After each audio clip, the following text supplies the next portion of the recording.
signal from our colleagues online? Perfect. Thank you so much. Mr. Cooper, back to you.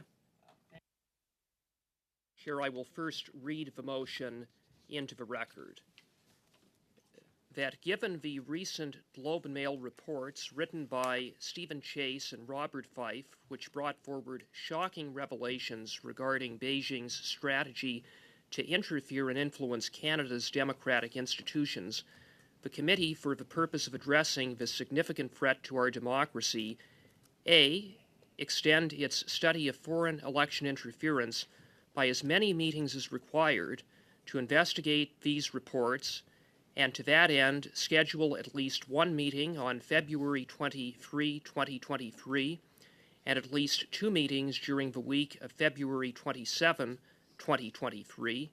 B, invite senior officials from the Canadian Security Intelligence Service, the Communications Security Establishment, the Royal Canadian Mounted Police, Elections Canada, including the Commissioner of Elections Canada, the Security and Intelligence Threats to Elections Site Task Force, the Critical Elections Incident Public Protocol CEIPP panel, and the Privy Council Office to testify on these reports.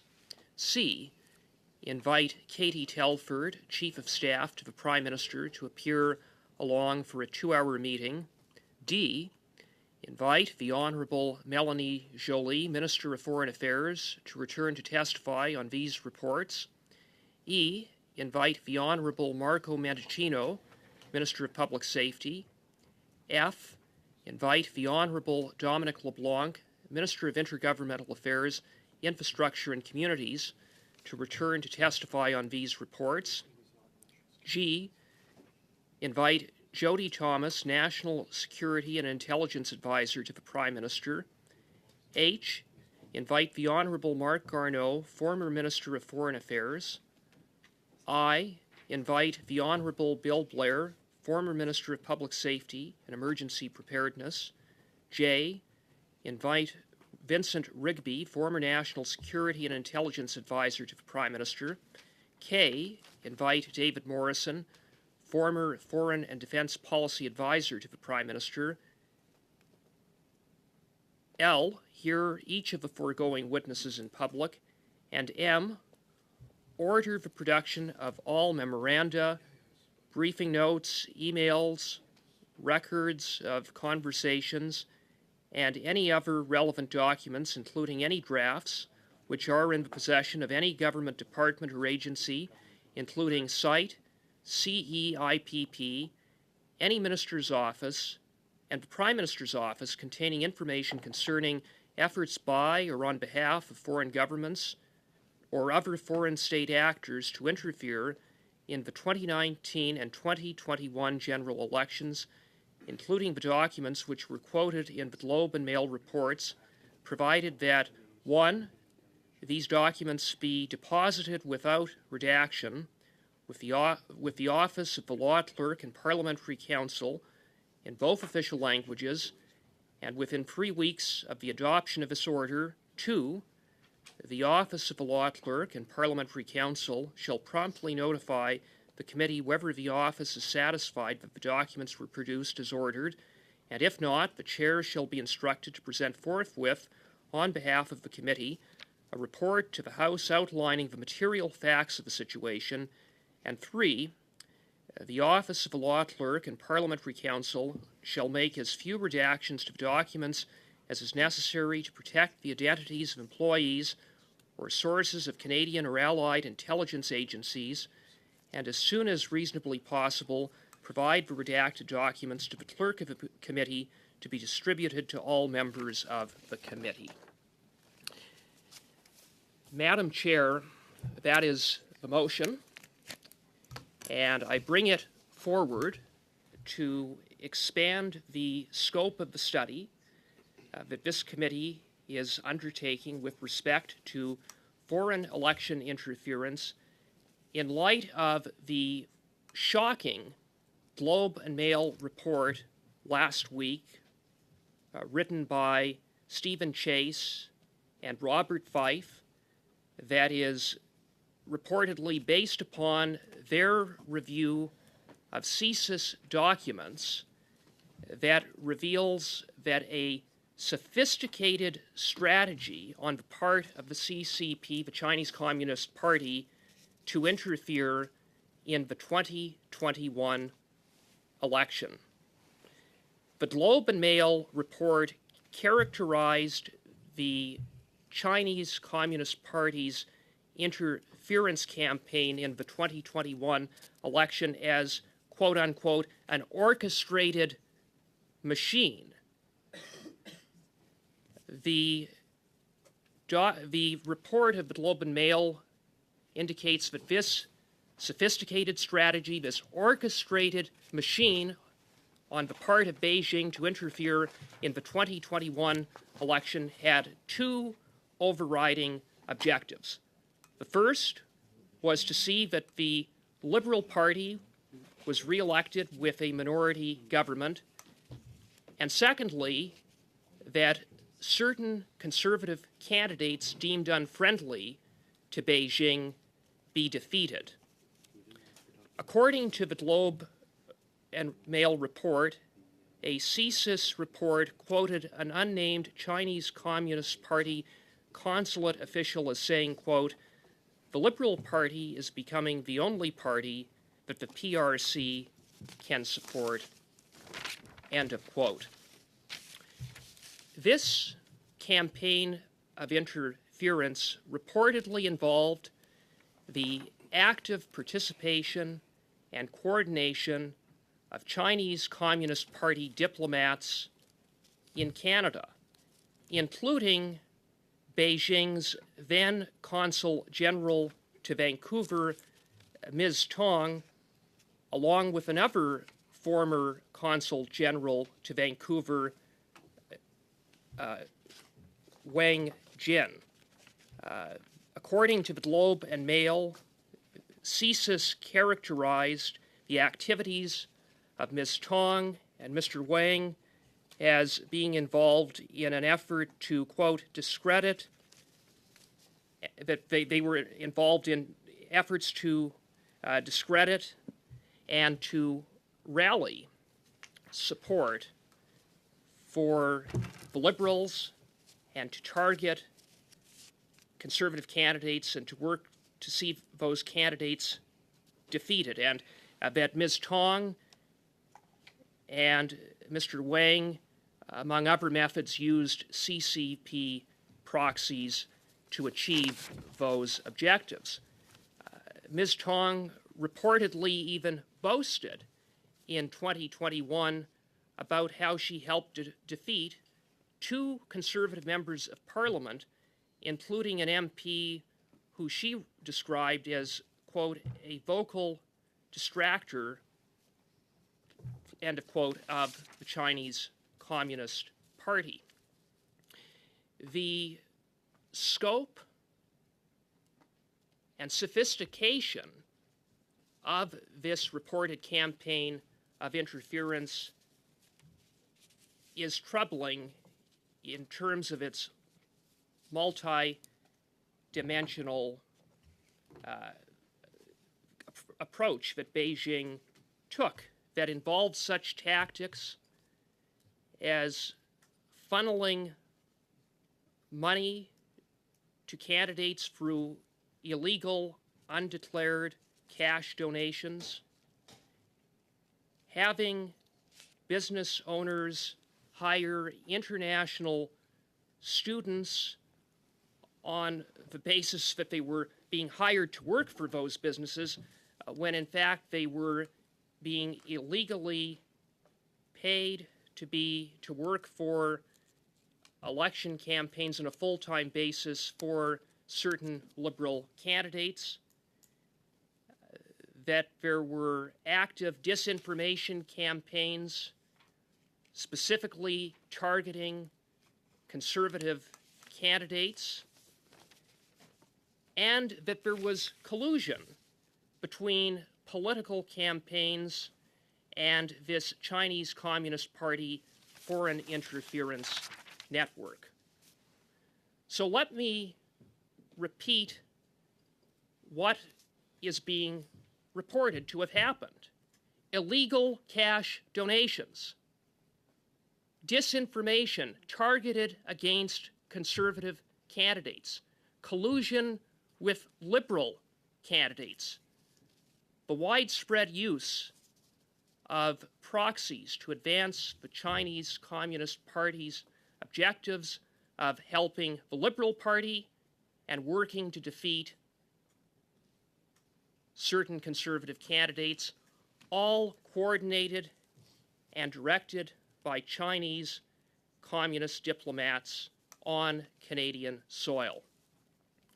If these reports are true, and there is no reason to doubt the accuracy of these reports from the Globe and Mail, which were reported by two well-known, widely respected journalists, Robert Fife and Stephen Chase, this campaign of interference is not trivial. It is not a case of one or two bad actors, not that one or two bad actors is something to turn a blind eye to. But if established, what this amounts to is an all-out assault on Canadian democracy by the Chinese communist regime, and an effort that raises questions about the integrity of the election in 2021 in certain ridings targeted by Beijing. This should alarm every Canadian, and it most certainly should alarm those who are entrusted and have responsibility to protect Canada's democratic institutions, including the Prime Minister and his ministers. More than alarm, it should have prompted immediate action on the part of the government. But that did not happen, and 18 months, more than 18 months after the 2021 election, there is no evidence that any action has been taken by this Liberal government. There have been no charges laid, no diplomats expelled. The Conservative Party and conservative candidates that were targeted by the Chinese Communist Party were not informed about this campaign of interference, that they were targets. Instead, they were kept in the dark, including by the government's election panel, the very panel that this government pats itself on the back for establishing, kept these candidates in the dark. And the government's election panel kept the Canadian public in the dark about this interference. Indeed, we would not have known about interference in the 2021 election but for the Canadian press, through access to information, obtaining reports that showed the rapid response mechanism at Global Affairs had identified interference activities and a disinformation campaign through proxies, through the use of social media platforms, targeting conservative candidates, including then Member of Parliament, now defeated Member of Parliament, Kenny Chiu. But when it comes to this Prime Minister, I have to say it's worse than inaction. Since Global News first reported back in November about a vast campaign of interference by Beijing in the 2019 election involving at least 11 candidates, the Prime Minister has consistently failed to heed the advice that CSIS has provided him with respect to countering foreign interference. Advice that the Prime Minister received, for example, in a CSIS memo dated January 21st, 2021, that advised the Prime Minister as follows, that, quote, Canada can make use of a policy that is grounded in transparency and sunlight in order to highlight the point that foreign interference should be exposed to the public and clandestine practices are not equivalent to public diplomacy, end of quote. The Prime Minister has been anything but transparent. He has refused to answer basic questions about what he knows about Beijing's interference in the 2019 and 21 elections and when he first learned of that interference. He has deflected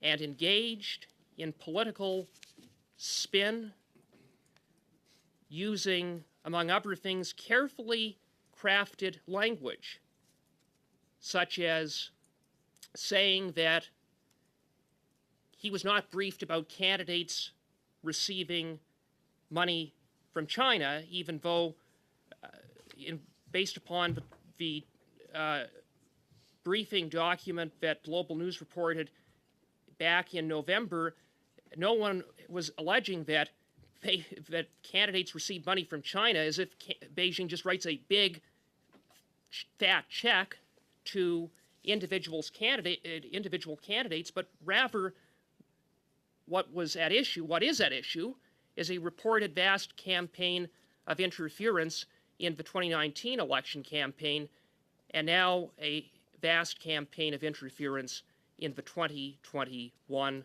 election campaign. The Prime Minister, again, using carefully crafted words, talks about how the last two elections were not compromised, as if to say that anyone is alleging that those elections were compromised. That's a very different question than what appears to have happened, which was interference targeting certain ridings and certain candidates. The fact that the overall result of an election was not compromised does not negate the fact that there are serious issues of interference that may have had an impact on the outcome of the election in certain ridings.